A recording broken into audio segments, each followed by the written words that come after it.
అయితే వాళ్ళ మాసులకు తగ్గ డైలాగ్ సెన్స్కి తగ్గ యాక్టింగ్.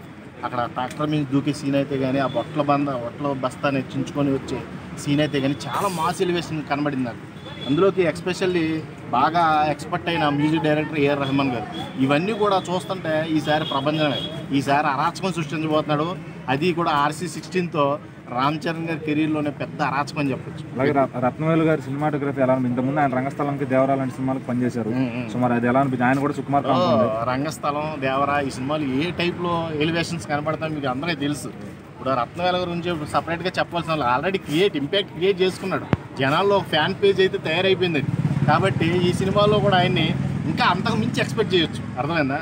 మనం ఇప్పుడు రామ్ చరణ్ గారు రంగస్థలం, మన ఇది ఏంటిది సంథింగ్ ఎన్టీఆర్ గారిది దేవరా, వీటితోనే కాకుండా ఈ సినిమాలో కొంచెం ఇంకా ఎక్కువ ఎక్స్పెక్ట్ చేయొచ్చు. మనం ఆల్రెడీ ఇప్పుడు బుచ్చిబాబు గారు నేషనల్ అవార్డు డైరెక్టర్. సో మరి దీనికి కూడా ఏమన్నా స్కోప్ ఉందంటారా? ఖచ్చితంగా ఈ సినిమాతో నేషనల్ అవార్డు వస్తుంది ఖచ్చితంగా. నేను చెప్తున్నాను, ఈ పెద్ద మూవీ ఈ మాస్ లుక్ గ్లిమ్సీకి నిజంగా నేను చెప్తున్నా, ఇది ఫస్ట్ డే కలెక్షన్ 500 crores అయితే ఖచ్చితంగా వసూలు చేద్దాం. ఎందుకంటే మనం ఇంకా తగ్గించుకోకూడదు, సినిమా వ్యవస్థని తగ్గించుకుంటూ పోతున్నారు. ఇక ఇంకోటి బాధాకరమైన విషయం ఏంటంటే ఈ ట్రోలర్స్ ఏది పట్టుకున్నా ట్రోల్ చేస్తానే చూస్తున్నారు. అంటే ఒక పెద్ద హీరోని డిగ్రేడ్ చేసి మాట్లాడడం, తగ్గించేయడం, ఇవన్నీ కూడా తెలుగు ఇండస్ట్రీ మీద ఎఫెక్ట్ పడుతుంది. ఒక హీరో మీద, నాట్ ఓన్లీ హీరో, మొత్తం తెలుగు ఇండస్ట్రీ మీద ఎఫెక్ట్ పడి అది ఎక్కడ దాకా పోద్దంటే బాలీవుడ్ వాళ్ళకి లోకుగా మారుతుంది. అవునా కదా? ఇప్పుడు బాలీవుడ్ వాళ్ళు టాలీవుడ్ నుంచి వస్తే జడుస్తున్నారు. ఎందుకు జడుస్తున్నారు?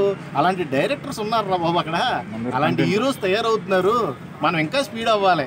మనకన్నా స్పీడ్గా వెళ్ళిపోతున్నాడు ప్రభాస్. అక్కడ ప్రభాస్ సినిమా వస్తే మన వాళ్ళు ఇదివరకు అసలు పట్టించుకునే వాళ్ళు కాదు. టాలీవుడ్ వాళ్ళు రిలీజ్ డేట్స్ని పట్టించుకునే వాళ్ళు కాదు. కానీ ద ఫస్ట్ టైము కల్కి సినిమాకి కొన్ని సినిమాలు ఆపేసుకున్నారు అక్కడ, తెలుసు నీకు? బాలీవుడ్లో ఆపేసుకున్నారు. అంటే ఆ రేంజ్కి ఇంపాక్ట్ క్రియేట్ అయింది మనం టాలీవుడ్. దాన్ని ఇంకా దిగజార్చి ఎదవలో సన్నాసులు, పోరంబోకు పకోడీగాళ్ళు ఎవరైనా ఉన్నారంటే ట్రోలర్స్ దాన్ని దిగజార్చే పనిలోనే ఉన్నారు. కాబట్టి అది చాలా తప్పు. మీరు ఎవరినే ఇప్పుడు చూస్తా మీ కళ్ళుని మీరే పొడుచుకుంటున్నారు. అది తెలుసుకొని అది మార్చుకుంటే మంచిది. ట్రోలింగ్ వల్ల చాలా జీవితాలు అయితే నాశనం. అలాగే మనకి స్పోర్ట్స్ డ్రామాలు చాలా తక్కువ, లైక్ జెర్సీ అలాంటివి చూసుకుంటే. సో మరి ఇది ఒక బెస్ట్ స్పోర్ట్స్ డ్రామా వద్దంటారా? ఇంకోటి ఏంటంటే చాలా గొప్ప విషయం, దీంట్లో ధోని గారు దానికి ట్రైనింగ్ కూడా ఇచ్చారంట. అంటే బ్యాటింగ్ స్కిల్స్కి ఆ హెలికాప్టర్ షాట్ మించిన షాట్ ఏదో ట్రై చేసాడు బుచ్చిబాబు దీంట్లో. నాకు తెలిసి అది అంతా బ్యాట్ కింద పట్టడం, షాట్ కొట్టడం, అదంతా కూడా పల్లెటూరులో మనం ఆ హ్యాండ్ లూగుతుంది. చిన్నప్పుడు మన క్రికెట్ ఆడినప్పుడు నాకు అనుభవం అది. దానికి టేపేసి దాన్ని అప్పుడప్పుడు ఇలా కొడతా ఉండేవాళ్ళు అన్నమాట, టైట్ అవుతాయి.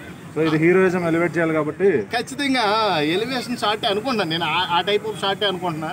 అదైతే నిజంగా బుచ్చిబాబు ఎలా అనిపించింది? రామ్ చరణ్ గారి స్లాంగ్ వచ్చేసి మా సైడు జాలర్లు, ఆ టైపు పల్లికారులు మా సైడ్ మాట్లాడతారు ఆ స్లాంగ్. ఎవరిని కూడా ఎవరి భాషని ఏం తక్కువ చేయొద్దు, కానీ ఆ స్లాంగ్ ఖచ్చితంగా నాకు అదే. శ్రీకాకుళం అయితే కాదు, ఖచ్చితంగా మా సైడ్ లేదు. శ్రీకాకుళం విజయనగరం సైడు కానే కాదు అది.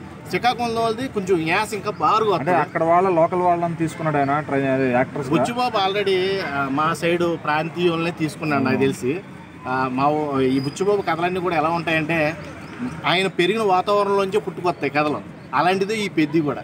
కాకపోతే ఖచ్చితంగా ఆయన ఒక పాతకాలంలో జరిగిన సంఘటనలనే ఈ పెద్దిలో చూపించబోతున్నాడు. కళ్ళకు కట్టినట్టు చూపించే విధానంలోనే ఉంటుంది పెద్ది టాలెంట్. అదే బుచ్చిబాబు టాలెంట్ ఈ పెద్దిలో ఖచ్చితంగా కనబడుతుంది.